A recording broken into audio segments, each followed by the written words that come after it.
Every couple of months, Jason Morales comes to this HIV clinic in central San Francisco for a checkup. Come on in, just have a seat right there. He's not HIV positive, but as a man who has sex with other men, he knows he's at greater risk. That's why he started taking what's known as PrEP, a daily pill that stops him contracting HIV. I would view sex as more of a risk and a liability than I would something that is normal human behavior. So I would refrain from ever engaging in it. PrEP provided me with reduced anxiety and just overall peace of mind.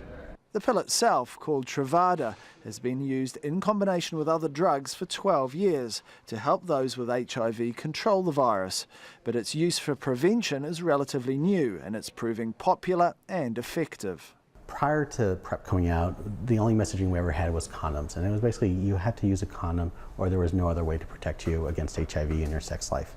And PrEP has added on this extra layer of protection that people can actually tap into. It's a lot more feasible and easier for them to do.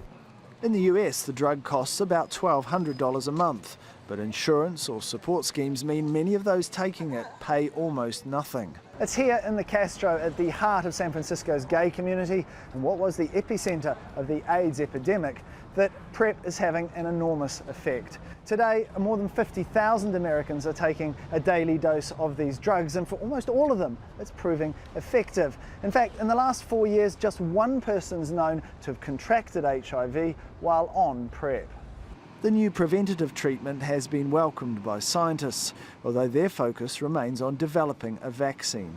One of my concerns, learning from the antibiotics era, that we may wake up and find that this has a downside, which I think people recognize, but should recognize it more openly, that unless it's monitored well, you will have the emergence of viruses that are resistant to the drugs.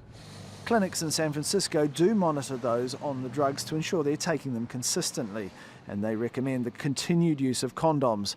Many doctors in the US and around the world, though, remain unaware of PrEP and the role it can play in halting one of the planet's trickiest diseases.